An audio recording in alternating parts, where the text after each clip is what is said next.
Shalom Ouvracha, dans le judaïsme bisounours et peace and love de notre époque, il est interdit de réprimander. C'est pas bien, c'est pas comme ça qu'on les amène à la Torah, il ne faut pas faire de remarques négatives, etc., etc. Pourtant, c'est très loin de ce que la Torah nous ordonne. En effet, la Torah nous enseigne la miswa de la réprimande par ces mots. Lo sisna es ahicha bilvavecha.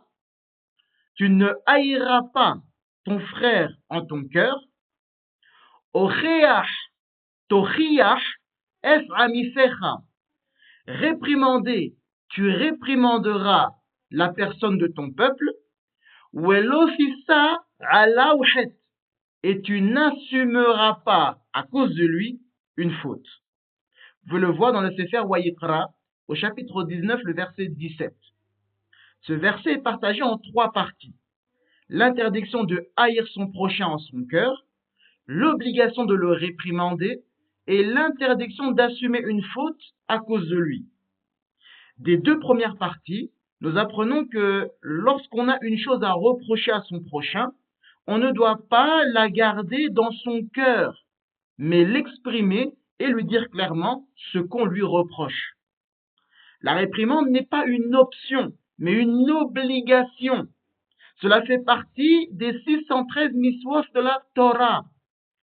Voilà pourquoi le Talmud, dans la Maseret Arachin ou Erchin au Daf 16b, puisque cela dépend comment vous le prononcez, certains disent Arachin, d'autres Erchin, et donc dans cette Maseret-là, au Daf 16b, eh bien le Talmud déduit de ce verset que celui qui constate une faute chez son ami, chez son prochain, doit le réprimander.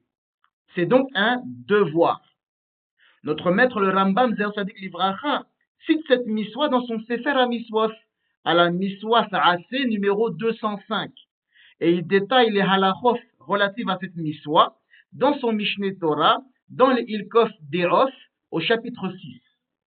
À l'halacha numéro 7, il déclare que celui qui voit son prochain transgresser ou s'engager sur de mauvaises voies doit le ramener au bien et l'informer de sa transgression par ses mauvaises actions. Souvenez-vous que la troisième partie du verset est Welofissa ala ouchet, et tu n'assumeras pas de faute à cause de lui. Tout le monde a à l'esprit l'interprétation de Rashi Zer Sadik Livracha, qui comprend ces mots comme voulant dire que on ne doit pas réprimander son prochain tout en lui faisant honte en public. Sauf que non seulement ne pas humilier son prochain en public est une miswa à part, mais en plus, ce n'est pas la compréhension traditionnelle de ces mots du Passouk.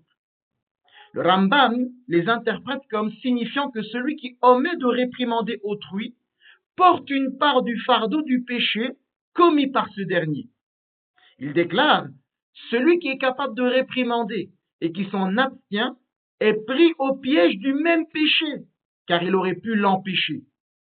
Ceci est également sous-entendu dans le Targum Ankelos, que celui qui omet de reprendre son prochain participe au péché lui-même. La raison pour laquelle celui qui ne réprimande pas son prochain participe à son péché est le concept de Arvus, la responsabilité mutuelle inhérente aux Juifs. S'appuyant donc sur ce concept, le Midrash dans le Tana d'Eve Eliyahu Rabbah au chapitre 11 explique la gravité de l'omission de réprimander autrui, comparant la nation d'Israël à un navire. Le Midrash déclare, si une seule cabine du navire est déchirée, le navire entier est déchiré. Ainsi, en plus de la miswa collective de Tocheha, qui est liée au concept de la Arvus, à savoir Kol Yisrael Arevim Zelazé, tous les Juifs sont responsables les uns les autres, le Minhas Chinour, à la référence que vous avez à l'écran, écrit que celui qui ne réprimande pas son prochain transgresse également la miswa Losa'ase de Losa'amoz al-Dam Re'echa. Tu ne te tiendras pas sur le sang de ton frère. Un verset qui est interprété comme voulant dire que si on voit son frère en danger, on n'a pas le droit de se tenir sans rien faire. Eh bien, puisque ce verset est également appliqué à la miswa de réprimander son prochain, Cela signifie que lorsque notre prochain est en train de commettre une faute, une transgression ou une erreur, ne rien dire, ne pas le réprimander, ça équivaudrait à rester sans rien faire alors que notre prochain est en danger. Maintenant qu'il est bien compris que réprimander son prochain est bel et bien une mitzwa et une obligation de la Torah, nous pouvons alors passer dans la deuxième vidéo à une question qui m'a été posée et qui est souvent utilisée pour justifier de ne réprimander personne. À tout de suite.